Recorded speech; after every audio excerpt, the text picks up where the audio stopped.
하나님 아버지 감사합니다. 오늘도 하나님의 백성들이 예수 그리스도의 이름으로 주님의 날로 구별해서 이렇게 주의 전에 함께 나와 하나님께 예배드리게 하심에 감사합니다. 이 시간 하나님께서 주장하셔서 말씀이 온전히 역사하도록 인도하여 주시옵소서. 부족한 자 지켜주시고 하나님의 뜻만이 온전히 전해지도록 도와주시옵소서. 하나님 앞에 겸손함으로 함께 드린 이 귀한 예배에 은혜로 충만케 해 주시옵소서. 예수님의 이름으로 기도드립니다. 아멘.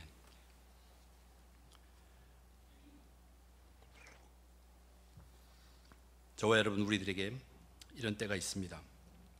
정말 믿음을 맛보게 되고 가슴이 벅차고 좋은 경우가 있습니다. 그리고 그 믿음이 좋아서 이제 믿음으로 그렇게 살아가는데 내가 기대했던 것과는 달리 내 앞에 나타난 상황들이 굉장히 절망적인 때가 있습니다. 근데 그럴 때 우리가 하나 명심해야 될 것이 있습니다. 하나님의 생각과 우리의 생각은 다르다는 것입니다.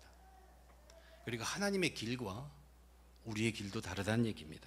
하나님의 생각이 우리의 생각보다 높고 하나님의 길이 우리의 길보다는 바르다는 것. 하나님이 어떤 분이십니까? 그분은 우리를 만드셨습니다. 이 세상을 만드신 분이시고 그분은 변치 않습니다. 그리고 그분은 선하십니다. 그런데 우리들은 그렇지 못합니다. 우리는 스스로 수시로 변할 뿐만 아니라 우리 속에는 선함이 없습니다. 그러면 우리는 어떻게 해야 합니까? 우리는 하나님의 생각을 배우고 하나님의 길을 가도록 계속 노력해야 합니다. 계속 노력하며 그렇게 변화해 가야 합니다. 이것이 믿음을 가지고 사는 우리들의 믿음의 여정입니다.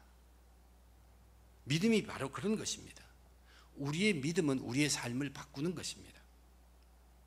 세상의 기쁨이 굉장히 많죠. 그러나 하늘의 기쁨도 엄청나게 놀라운 것이 많이 있습니다. 우리의 믿음이라는 것은 세상 기쁨보다는 이제 점점 더 이 하늘의 기쁨이 우리 삶 속에 더 커져가도록, 그것이 우리가 확고한 믿음을 가지고 걸어가는 믿음의 여정입니다. 전에는 내 기쁨이 중요했는데 우리의 삶이 이제는 하나님의 기쁨이 더 중요한 삶으로 자리 잡고 그렇게 변해가는 것. 하나님의 기쁨이 내 기쁨이 되도록 쉬지 않고 계속 변화되어 가야 하는 것입니다. 전에는 내 사랑이 중요했습니다. 내가 사랑받는 것이 중요했고 내가 사랑하는 것이 중요했어요. 그러나 믿음의 삶, 믿는 자의 삶으로는 이러한 내 사랑보다 하나님의 사랑이 더 중요한 삶으로 변해가야 합니다. 하나님의 사랑이라는 게 무엇입니까? 십자가의 사랑입니다. 구원의 사랑입니다. 영혼의 사랑입니다. 세상은 전혀 알지도 못하는 십자가의 사랑과 구원의 사랑과 영혼의 사랑이 내 사랑의 중심을 차지해야 합니다. 그렇게 변해가야 합니다. 그러기 위해서는 이 험한 세상에 세상의 기쁨과 세상의 사랑이 판을 치고 있는데 거기서 하나님의 기쁨과 하나님의 사랑을 알아가면서 흔들리지 않고 가기 위해서는 확고한 믿음이 필요합니다. 오늘 우리가 대하는 이 하나님의 말씀은 엠마오로 가는 두 제자들에게 일어난 일로 누가복음에만 기록되어 있는 내용입니다. 이 두 제자들은 길을 가던 도중에 부활하신 예수님을 만나게 됩니다. 그런데 부활하신 예수님은 당장에 자신이 그 예수라고 밝힐 수 있는데도 불구하고 그렇게 하시지 않습니다. 자신이 손에 있는 못자국을 보여주면서 모든 과정을 설명하면 이 두 사람이 쉽게 이해하고 예수 부활을 믿게 될 것입니다. 그런데 주님은 그렇게 하지 않습니다. 그것은 그들이 눈으로 보고 믿는 것보다, 만져보고 믿는 것보다 더 확실한, 더 확고한 믿음이 그들에게 필요하기 때문입니다. 확고하게 믿어서 의심하지 않게 하시기 위해서 그 방법을 택하고 있다는 것입니다. 우리가 믿음으로, 믿음대로 살았는데 절망한다는 것은 무엇을 알려주는 것이냐면 우리가 연약한 존재라는 것을 증명해 줍니다. 우리의 부족함을 말하고 있습니다. 믿음은 절망이 아닙니다. 믿음은 희망으로 차 있습니다.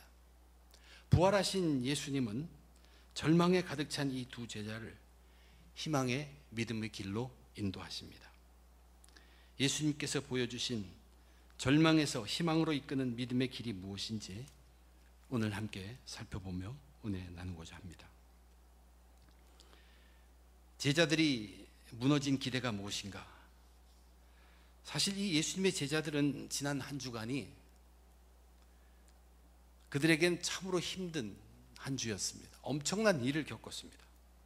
그동안 메시아라는 기대감으로 예수를 따르면서 예수님과 함께 예루살렘 유월절 축제에 그들은 함께 참석했습니다. 그런데 갑자기 예수님의 제자 중에 한 사람이 배신을 합니다.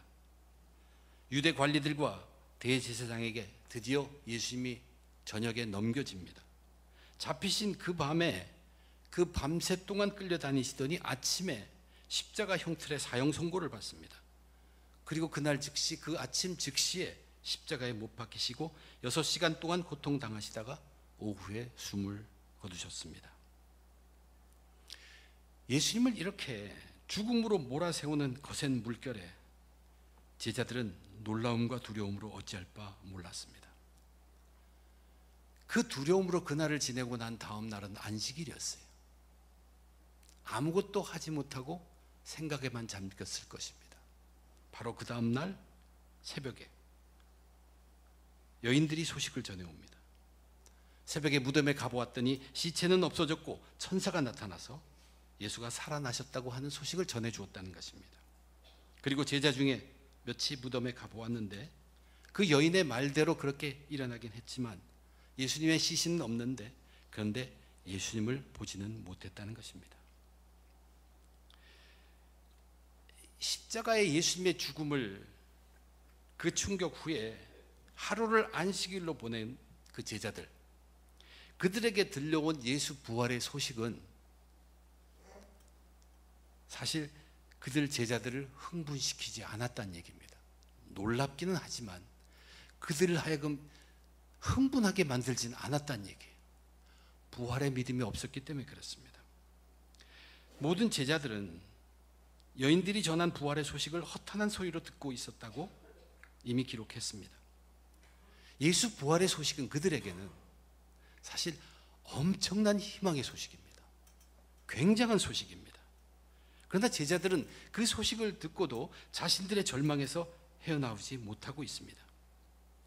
지금부터 들려오는 예수님에 관한 모든 소식은 자기들에게는 별 상관이 없다는 것입니다. 왜냐하면 그분은 죽었기 때문입니다. 본문의 이 두 제자들도 똑같은 생각이었어요. 이 소식 저 소식 들었지만 그분은 죽었어. 예수님을 따를 때에는 그래도 감탄하고 놀라고 기대감이 있고 기뻐했는데 지금은 그분이 죽었으니까 허탄하고 슬프고 절망적이고 가슴은 냉랭하게 차가워졌고 기쁨과 의욕은 다 사라졌습니다. 부활의 소식을 듣고도 그렇게 흔들리질 않습니다. 꿈쩍하지 않아요. 오히려 새 길을 찾아야겠다고 예루살렘을 떠나는 것입니다. 그것이 이 두 사람의 모습입니다. 그들의 무너진 기대감이 무엇입니까? 부활하신 예수님과의 그 대화 속에서 그것이 밝혀지고 있습니다. 우리는 이 사람이 이스라엘을 속량할 자라고 바랐노라. 그들의 기대감은 예수님이 메시아이시기를 바랬어요. 그런데 그들이 지금 내리는 결론이 무엇입니까? 그는 하나님과 모든 백성 앞에서 말과 일에 능하신 선지자이거늘 메시아가 아니라 선지자였다는 것입니다. 이 두 제자들은 예수님이 정말 능력 있는 선지자, 파워풀한 그런 프로페트, 선지자임을 의심하지 않습니다. 놀라운 선지자란 얘기. 그러나 여전히 선지자란 얘기입니다. 자기들은 메시아를 기다렸습니다. 그리스도를 기다렸는데 안타깝게도 선지자였다는 것입니다. 왜냐하면 정말 맹목 쓰고 맷 못 쓰고 힘없이 죽었기 때문입니다. 부활에 대한 믿음이 전혀 없었기 때문이에요. 여인들이 부활의 소식을 전해주지만 제자 중에 무덤에 가서 확인한 사람이 여인의 말대로 시체는 없어지는 건 알았지만 예수님을 보지 못했다는 것입니다. 그래서 그는 구약의 다른 선지자들, 이미 죽은 자들과 다른 바 없는 한 선지자였을 따름이라는 것이 그들의 결론이었습니다. 그들은 여전히 스스로를 절망 속에 가두고 있습니다. 부활하신 예수님과 대화를 나누면서 최근에 일어난 일을 설명하면서 그 묻는 예수님에게 정말 어처구니 없다는 듯이 맹소하듯 대하는 그들의 모습은 절망에 쌓였고 그들에게는 따뜻함이 없었습니다. 옆에 다가온 예수님을 알아보지 못하는 이유를 성경은 그들의 눈이 가리워졌기 때문이라고 이야기합니다. 그래서 그들은 예수님을 업신여기듯 대하는 투로 대답합니다. 여전히 그들은 절망 속에 있었습니다. 부활의 믿음이 없었기 때문입니다. 이제 예수님께서 그들을 어떻게 거기에서부터 살아오르게 하시는가? 주님은 그들에게 자신의 부활을 또는 부활하신 자신을 이렇게 설명합니다. 이르시되 미련하고 선지자들이 말한 모든 것을 마음에 더디 믿는 자들이요 그리스도가 이런 고난을 받고 자기의 영광에 들어가야 할 것이 아니냐 하시고 이에 모세와 모든 선지자의 글로 시작하여 모든 성경에 쓴 바 자기에 관한 것을 자세히 설명하시니라. 예수님이 그들에게 지적한 내용은 모든 성경 속에 예수님에 대한 기록이 있다는 것이 그의 답이었습니다. 너희들이 나한테 지금 기록하면서 들려준 그 나사렛 예수에 관한 일, 그가 죽었다는 일, 여인들이 전해준 부활의 소식, 이 모든 것에 대한 답이 이미 성경 안에 있다는 사실을 그들에게 말하며 꾸짖었던 것입니다. 너희들에게는 성경 속에 하나님의 말씀이 마음에 새겨져 있지 않기 때문에 메시아의 죽음에 대해서도 또한 부활에 대해서도 알지 못한다고 그들을 꾸짖으신 것입니다. 그들에게 하나님의 말씀이 마음에 새겨져 있었다면 이 엄청난 희망의 소식이 들리고 있었을 때 그렇게 어처구니 없이 절망 가운데만 빠져 있지는 않았을 것이라는 말씀입니다. 이것은 그전과도 비슷합니다. 여인들에게 나타난 천사들이 부활하신 예수를 그들에게 알려주시기 위해서 말씀을 기억하라고 얘기했습니다. 예수께서 그 전에 하셨던 말씀, 그 하나님의 말씀으로 받고 그것을 기억해 보라는 것이에요. 고난받고 죽은 다음에 3일 만에 살아난다고 분명히 말씀하지 않았느냐. 계속 말씀으로 이끌고 있습니다. 말씀의 답이 있었습니다. 우리 생각에는 부활하신 예수님도 자기의 부활하신 몸, 부활의 몸을 보여주면서 부활을 설명하면 그것이 더 쉽고 더 빠르고 우리 생각엔 더 확실할 것 같은데 그렇게 하시지 않으시고 지금 부활하신 예수님이 부활을 설명하고 부활하신 자기를 설명하는데 무엇으로 설명하고 있냐를 우리는 눈여겨봐야 합니다. 부활과 부활하신 예수님, 그 근거를 모두 하나님 말씀에 두고 있다는 사실입니다. 주님은 제자들이 자기를 빨리 알아보게 하는 것이 목적이 아닙니다. 그들에게 구원의 메시아가 어떤 분임을 정확하게 알게 하는 것이 더 큰 목적이었습니다. 그래서 서두르실 필요가 없습니다. 서두르지 않습니다. 시간이 아무리 걸려도 그들에게 구약 성경 속의 말씀 하나하나를 그들에게 깨우쳐 알게 하신 것입니다. 왜 그렇습니까? 하나님의 말씀이 답이며 말씀의 능력이 있기 때문입니다. 우리는 흔히 보면 믿겠다고 얘기합니다. 근데 보았기 때문에 잘못 믿는 경우가 얼마나 많냐는 얘기입니다. 예수님께서 5,000명을 먹이시는 놀라운 기적을, 그 조그만 양식이 5,000명을 배불리 먹기도 남기는 그 기적을 체험한 사람들은 저 사람 하면서 믿었습니다. 그러나 그 믿음이 얼마나 제한적인 믿음이었습니까? 구원자 예수 그리스도의 믿음을 갖는 믿음이 되게 못했다는 얘기입니다. 중요한 사실이 뭐냐면 하나님의 말씀이 가슴에 새겨지지 않는 사람은 눈으로 보아도 귀로 들어도 믿지 못한다는 얘기예요. 성경에서 증명하는 대표적인 인물이 바로 바리새인들입니다. 바리새인들은 우선 자기들의 마음속에 자리 잡은 것이 예수님에 대한 시기와 질투입니다. 그래서 예수님 그분이 하시는, 그분이 전하는, 그분이 가르쳐주는 모든 하나님의 말씀이 그 마음에 새겨지질 않습니다. 마음이 새겨지질 않으니까 그가 하는 모든 기적이나 그런 것도 그들은 믿지를 못합니다. 예수님이 들려주신 이야기가 분명히 하나 있습니다. 거지 나사로가 부잣집 문 앞에서 그냥 동냥해 준 거 먹고 살다가 죽었습니다. 그래서 죽어서 그는 아브라함 품에 안겼습니다. 근데 그 부잣집의 부자는 죽어서 어디로 갔냐면 음부로 내려가서 그 뜨거운 불꽃에 고통하며 멀리 바라보니까 아브라함 품에 있는 나사로를 보게 되었습니다. 그래서 아브라함에게 부탁합니다. 나사로를 자기에게 좀 보내서 물을 좀 마시게 해달라고. 아브라함이 뭐라고 대답합니까? 여기는 그런 것을 할 수 있는 데가 아니라고 대답합니다. 그러니까 이 사람이 이제 아브라함에게 무엇을 권하냐면 자기에게 아직 죽지 않은 형제 5이 있다는 얘기예요. 그들에게 저 죽은 나사로를 좀 보내서 이 상황을 알려서 그들로 하여금 회개하고 나같이 일로 돌아오지 않게 해달라고 얘기합니다. 그때 아브라함이 뭐라고 대답한 줄 아십니까? 그들에게는 모세와 선지자가 있느니라. 그들에게 들어야 할지니라. 모세와 선지자가 있다. 그 모세와 선지자는 구약 성경의 말씀을 말합니다. 그들에게 말씀이 있다는 얘기예요. 그 대답을 하니까 이 부자가 다시 얘기합니다. 아브라함에게 죽었다가 살아난 자가 가서 말하면 분명히 그들이 들을 것입니다. 그랬더니 아브라함이 그들에게 하는 말, 아브라함이 그에게 하는 말, 모세와 선지자들에게 듣지 아니하면 비록 죽은 자 가운데서 살아난 자가 있을지라도 권함을 받지 아니하리라. 이것이 바로 그 말씀입니다. 하나님의 말씀이 가슴에 새겨지지 않는 사람은 눈으로 보아도 믿지 못하고 귀로 들어도 믿지 못한다는 게 그것입니다. 말씀의 귀함을 분명히 얘기합니다. 이사야 선지자가 말한 눈이 있어도 보지 못하고 귀가 있어도 듣지 못하는 것이 바로 그런 사람들, 하나님의 말씀을 가슴에 담지 못하는 사람들을 이야기하는 것입니다.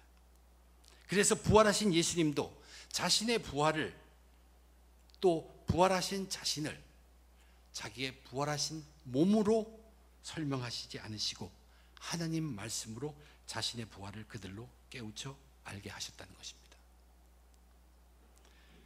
저와 여러분, 우리들은 반드시 깨우침이 있어야 합니다. 우리는 성경 읽어야 합니다.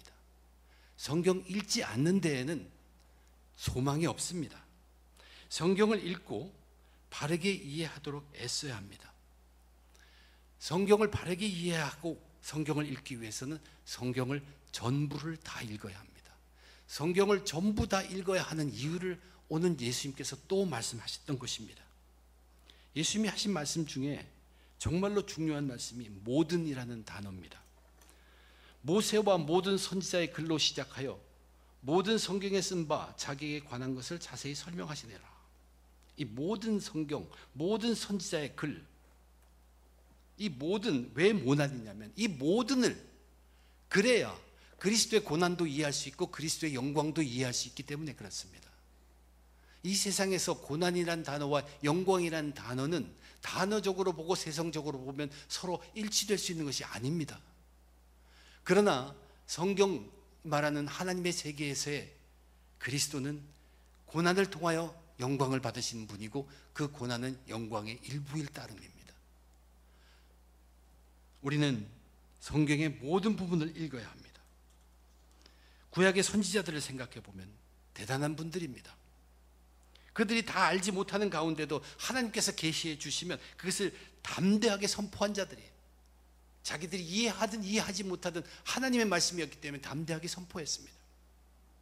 바벨론 포로에서 구원하는 그 구원자, 강한 자로 임한 구원자를 얘기하기도 하지만 자기들로서는 도저히 이해할 수 없음에도 불구하고 도살장에 끌려가는 어린 양의 이야기도 하기도 했던 것입니다.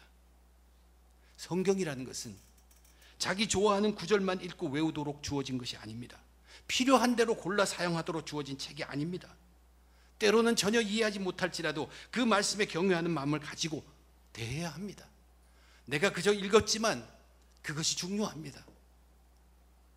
또한 그 말씀을 이해했다고 해서 그걸 자랑하고 더 이상 읽지 않아도 되는 성경이 아닙니다.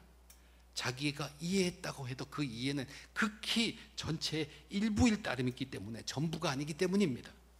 무궁무진한 하나님의 진리가 담겨있는 성경입니다. 성경은 쉬지 말고 읽어야 되고 빠뜨리는 것 없이 읽어야 되고 또한 평생 읽어야 합니다. 그리고 바르게 이해하도록 계속 애써야 합니다. 그래서 우리는 성경 공부하는 것입니다. 우리 인간은 한계가 있습니다.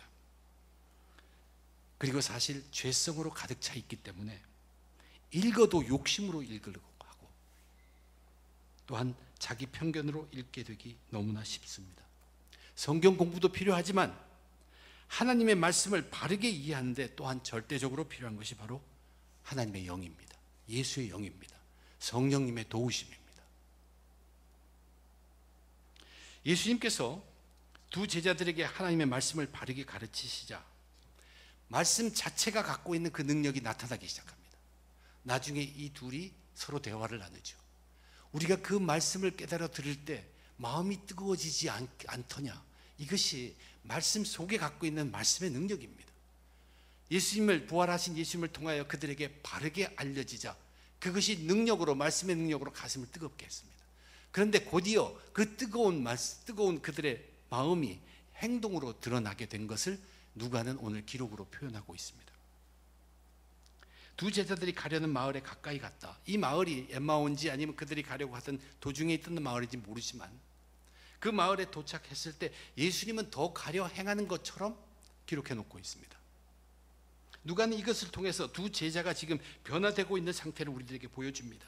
만약에 예수님께서 그들에게 풀어주신 하나님의 말씀이 그들 능력을 가지고 그들 마음속에 새겨졌고 자리 잡았다면, 또는 전혀 자리 잡았지 않았다면, 예수님께서 그들에게 알려주는데 그 말씀이 그들의 마음속에, 가슴속에 새겨지지 않았다면 그들은 정중하게 인사하고 예수님을 잡지 않을 것이란 말입니다. 근데 그렇지 않았습니다. 이들은 변했습니다. 예수님을 어떻게 대했었습니까? 지금 예루살렘에서 일어난 일을 전혀 알지 못하고 있는 천치 바보 같은 사람이요 하면서 그들에게 냉담하게 냉소적으로 가르쳤습니다. 그러나 지금 이 태도는 우리 함께 있읍시다. 같이 머물고 가십시다. 더 듣고 싶다는 얘기입니다. 이것이 말씀의 능력으로 그들의 마음을 움직인 것이고 생동으로 표현하게 나타난 것입니다. 마음속의 뜨거움이 그들로 강권하여 예수님을 잡게 한 것입니다. 그들은 마음의 뜨거움으로 이런 짧은 행동으로 옮겼지만 이것이 얼마나 큰 축복을 그들에게 내게 한 기회였는지 그들은 그 다음에 알게 됩니다. 그리고 그들이 이제 같이 식사를 하게 됩니다. 강권하여 예수님을 붙잡게 되어서 그 행동으로 나타나서 이제는 절망에부터 갇혀져 있고 조금씩 희망이 보이기 시작하는데 그들이 식사를 합니다. 그때 예수님께서 그들에게 엄청난 축복을 베푸십니다. 그들과 함께 음식 잡수실 때 떡을 가지사 축사하시고 감사하시고 떼어서 그들에게 주시니, 이 네 가지 동사를 여러분 의도적으로 누가가 기억하고 있다는 걸 분명히 알아야 합니다. 가지시고 축사하시고 떼어시고 주셨다. 정확하게 같은 단어로 오병이어의 기적을 설명하고 있습니다. 오병이어의 기적을 베푸실 때도 그 조그만 양의 것을 가지시고 축사하시고 떼어서 주었습니다. 5천 명 이상을 먹였습니다. 또한 얼마 전에 유월절 만찬을 베풀 때 제자들에게 그 만찬 자리에서 그 떡을, 성만찬을 그들에게 가르치면서 가지고 감사하시고 떼어서 나눠줬다는 얘기입니다. 우리는 지난주에 이 성만찬의 유익함을 웨슬리 설교를 통해서 배웠습니다. 지나간 우리의 모든 죄를 사함을 받고 또한 우리의 영혼이 강건하고 새롭게 되는 그 축복을 받는 순간이라고 했어요. 바로 그것이 이루어지고 있습니다. 예수님께서 그들에게 이제 앞으로 그들에게 흠뻑히 부어줄 그 성령의 맛을 보게 그들에게 성령을 부어줬던 얘기입니다. 어떻게 됩니까? 놀라운 일이 일어납니다. 사실 그 성령의 부어짐으로 그들의 눈이 밝아졌다고 됐죠. 거기를 읽어보면 눈이 밝아져서 예수를 알아보는지라, 그런데 예수는 보이지 않더라. 예수는 사라졌더라. 이것이 무슨 뜻입니까? 이것은 결국 그들은 믿음을 갖게 되었는데 그 믿음은 본 것으로 얻은 믿음이 아니라는 뜻입니다.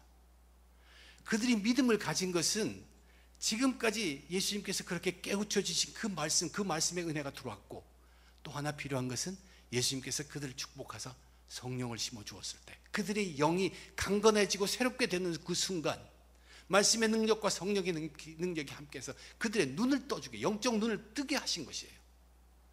그리고 나서 보니까 지금 옆에서 말씀 들려줬던 그분의 존재, 그리스도의 고난, 그리스도의 영광, 이 모든 것이 다 함축해서 하나의 완전한 것으로 그들에게 다가온 것입니다. 이것이 예수가 알려지게 된 것입니다. 그들에게 예수가 알려지게 되었다는 표현입니다. 근데 보니까 예수는 없더라. 만약에 이제 그 다음에 제자들의 모습에서 나타나긴 하겠지만, 그렇게 영의 눈을 떠서 보여주신 주님께서 거기에 계셨으면 얼마나 더 좋았을까? 그 구멍난 손을 우리가 만져보할 수 있었으면 얼마나 더 좋았을까? 더 확고하게 믿을 수 있을까? 하지만 그렇지 않습니다. 지금까지 말씀을 통하여 말씀을 깨우치며 성령이 주셔서 내 속에 확고하게 자리 잡은 그 믿음이 아니라 이제는 본 것, 거기에 눈이 팔리기 시작합니다. 베드로가 말씀의 주장에서 말씀에만 집중해서 물을 빠지지 않고 건너갔는데 바람을 보는 순간 빠져들어간 것처럼 오직 말씀으로 우리가 믿음에 갖고 믿음에 확고히 섰는데 그 구멍에 난 손을 보게 되면 우리는 그쪽으로 빠져버립니다. 그래서 하나님 부활하신 예수님은 사라지셨어요. 이들이 받는 믿음은 이제 확고한 믿음입니다. 하나님의 말씀으로 우리 복음서가 지금 4개가 있는 이유가 뭡니까? 그분의 모든 것을 다 알 수 있도록 하게 하기 위해서 다양한 목숨을 우리에게 들어주잖아요. 그것은 말씀밖에 없습니다. 말씀으로 그리스도가 누구인가, 그 고난도 이해하고 영광도 이해하게 할 수 있는 그 하나님의 말씀, 그것으로 완전히 예수를 알아지게 하는 그 순간을 이 누가복음에서 우리들에게 표현하고 알려주고 있습니다. 예수님의 모든 것이 자기들에게 알려진 것을 나타내는 표현들입니다. 예수님이 부어주신 그 성령은 그들의 눈을 밝게 했을 뿐만 아니라 이제 조금도 지체하지 아니하고 예루살렘으로 달려가게 합니다. 그 즉시로 바로 예루살렘으로 달려가게 합니다. 예수의 영, 성령의 영, 그가 하는 것이 무엇입니까? 하나 되게 하는 것이, 하나 되게 하는 것이. 우리 성경 공부를 통해서 알죠. 그 다양하고 다른 사람들이 하나 되어서 일을 하는 것이 사도행전의 모습들입니다. 이제 이들이 달려간 것은 하나 되기 위함입니다.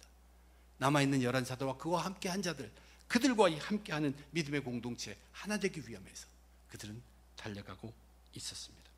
모든 장벽을 극복하고 하나 되게 하는 능력이 성령에는 있습니다.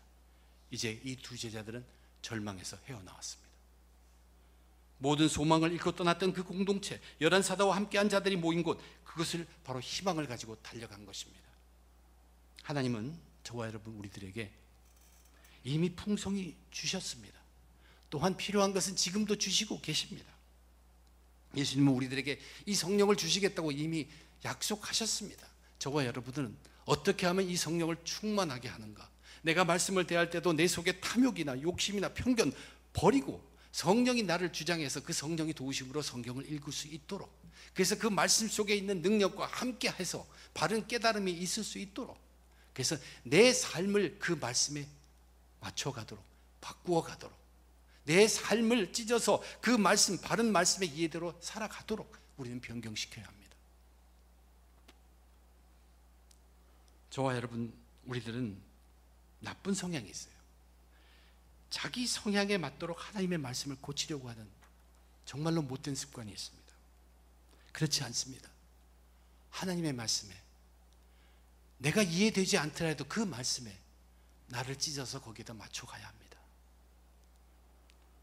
겸손하게 하나님 말씀 앞에 나와서 성령께 의지하며 하나님께서 내 이 삶을 말씀대로 고쳐주시기를 바라는 마음으로 우리는 말씀 앞에 부복해야 합니다. 엠마오로 가던 이 두 제자들, 예수님이 죽으신 후에 모든 것이 끝이라고 생각했습니다. 절망 속에 그래도 살아보겠다고 새로운 길을 생각하며 떠났습니다. 예수님은 자기들에게서 멀리 떠났다고 생각했습니다. 그러나 오늘 보십시오.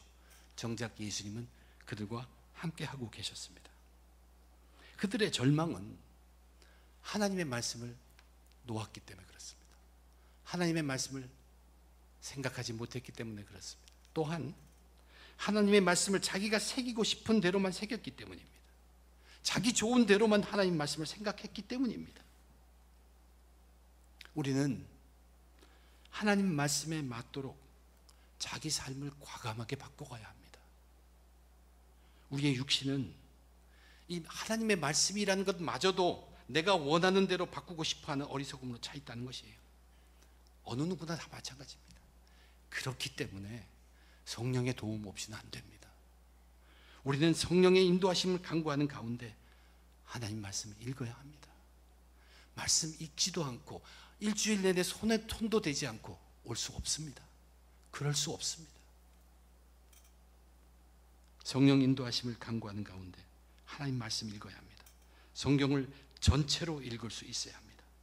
그 말씀 속에 있는 하나님의 마음을 읽을 수 있도록 우리는 성령님께 매달려야 합니다. 하나님의 마음, 하나님의 길, 하나님의 생각, 우리와 다릅니다. 그러므로 우리는 말씀에 의지할 수밖에 없습니다. 또한 성령에 의지할 수밖에 없습니다. 아무리 절망적인 순간에 처할지라도 말씀과 성령은 우리들에게 희망을 줄 것입니다. 말씀과 성령으로 희망찬 믿음의 삶